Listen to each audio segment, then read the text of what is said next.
एक बार नारद जी को यह अभिमान हो गया कि उनसे बढ़कर इस पृथ्वी पर कोई दूसरा भगवान विष्णु का भक्त नहीं है। उनका व्यवहार भी इस भावना से प्रेरित होकर कुछ बदलने लगा। वे भगवान के गुणों का गान करने के साथ साथ अपने सेवा कार्यों का भी वर्णन करने लगे। भगवान से कोई बात छुपी थोड़े ही रहती है। उन्हें तुरंत इस बात का पता चल गया। वे अपने भक्त का पतन भला कैसे देख सकते थे, इसलिए उन्होंने नारद को इस दुष्प्रवृत्ति से बचाने का निर्णय किया।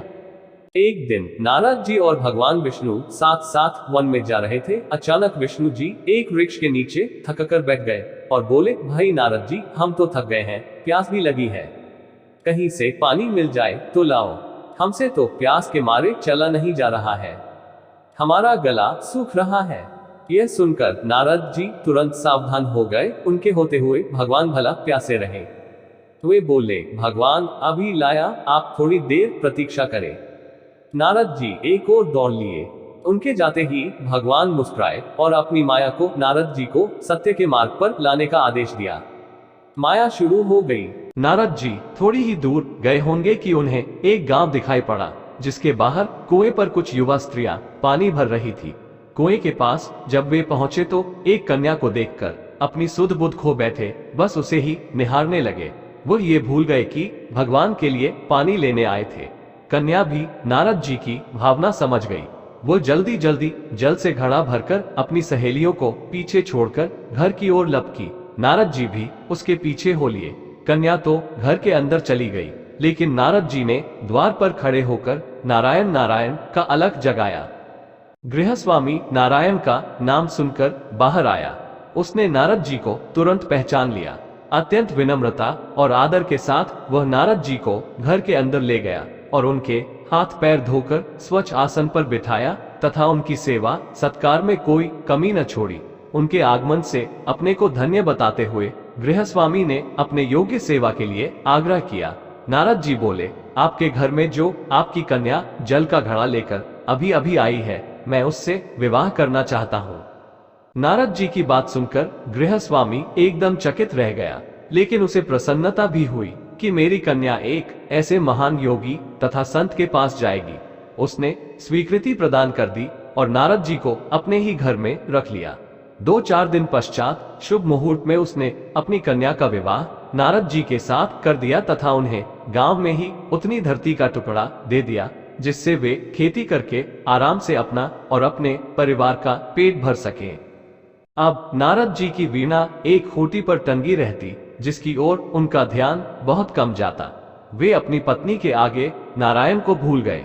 दिन भर खेती में लगे रहते, कभी हल चलाते, कभी पानी देते, कभी बीज बोते तो कभी निराई गुड़ाई करते। जैसे जैसे पौधे बढ़ते, उनकी प्रसन्नता का पारावार न रहता। फसलें हर वर्ष पकती कटती, अनाज से उनके कोठार भर जाते। नारद जी गांव के एक संपन्न किसान माने जाने लगे। वर्ष दर वर्ष बीतते चले गए और नारद जी की गृहस्थी भी बढ़ती चली गई। 3-4 लड़के लड़कियां भी हो गए। अब नारद जी को एक क्षण की भी फुर्सत नहीं मिलती थी। वे हर समय बच्चों के पालन पोषण तथा पढ़ाई लिखाई में लगे रहते अथवा खेत में काम करते रहते थे। अचानक एक बार तेज बारिश हुई, जिसने कि कई दिनों तक बंद होने का नाम ही नहीं लिया। बादलों की गरज और बिजली की कड़क ने सबके हृदय में भय उत्पन्न कर दिया। मूसलाधार वर्षा ने गांव के पास बहने वाली नदी में बाढ़ की स्थिति पैदा कर दी। चारों ओर पानी ही पानी फैल गया। कच्चे पक्के सभी मकान ढहने लगे, घर का सामान बह गया, पशु भी डूब गए। गांव में त्राही त्राही मच गई। नारद अब क्या करें? उन्होंने भी घर में जो थोड़ा बहुत कीमती सामान बचा था उसकी गठरी बांधी और अपनी पत्नी तथा बच्चों को लेकर जान बचाने के लिए पानी में से होते हुए बाहर निकलने लगे। नारद जी बगल में गठरी थामे एक हाथ से एक बच्चे को पकड़े और दूसरे हाथ से अपनी पत्नी को संभाले हुए थे। पत्नी भी एक बच्चे को गोद में और एक का हाथ पकड़े धीरे धीरे आगे बढ़ने लगी। पानी का बहाव अत्यंत तेज था तथा ये भी पता नहीं चलता था कि कहाँ गड्ढा है और कहाँ टीला। अचानक नारद जी ने ठोकर खाई और गठरी बगल से निकलकर बह गई। नारद जी गठरी कैसे पकड़ते? दोनों हाथ तो घिरे थे। मन में सोचकर सोचा फिर कमा लेंगे। कुछ दूर जाने पर पत्नी एक गड्ढे में गिर पड़ी और गोद का बच्चा छूटकर बह गया। पत्नी बहुत रोई, लेकिन क्या हो सकता था। धीरे धीरे और 2 बच्चे भी पानी में बह गए। उन्होंने बहुत कोशिश की बचाने की, लेकिन कुछ न हो सका।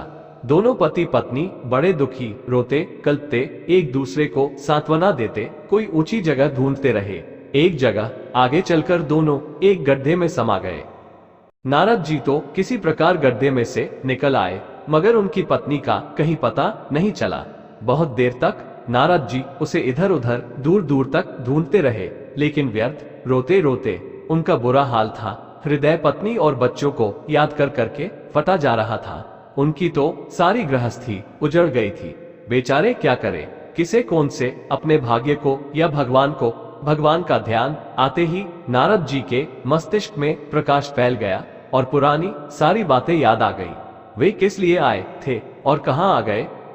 ओहो, भगवान विष्णु तो उनकी प्रतीक्षा कर रहे होंगे। वे तो उनके लिए जल लेने आए थे और यहाँ गृहस्थी बसाकर बैठ गए। वर्षों बीत गए गृहस्थी को बसने में और फिर सब नष्ट हो गया। क्या भगवान अब भी मेरी प्रतीक्षा में उसी वृक्ष के नीचे बैठे होंगे। ये सोचते ही बाघ नदारद हो गई। गांव अंतर्धान हो गया। वे तो घने वन में खड़े थे। नारद जी पछताते और शर्माते हुए दौड़े। देखा कुछ ही दूर पर उसी वृक्ष के नीचे भगवान लेटे हैं। वे सोचने लगे, उन्हें बड़ा घमंड था कि उनसे बढ़कर त्रिलोक में दूसरा कोई भक्त नहीं है। लेकिन एक स्त्री को देखकर वे भगवान को भूल गए। उनको पछतावा होने लगा और उनका घमंड जरा सी देर में ढेर हो गया। वे पुनः सरलता और विनय के साथ भगवान के गुण गाने लगे।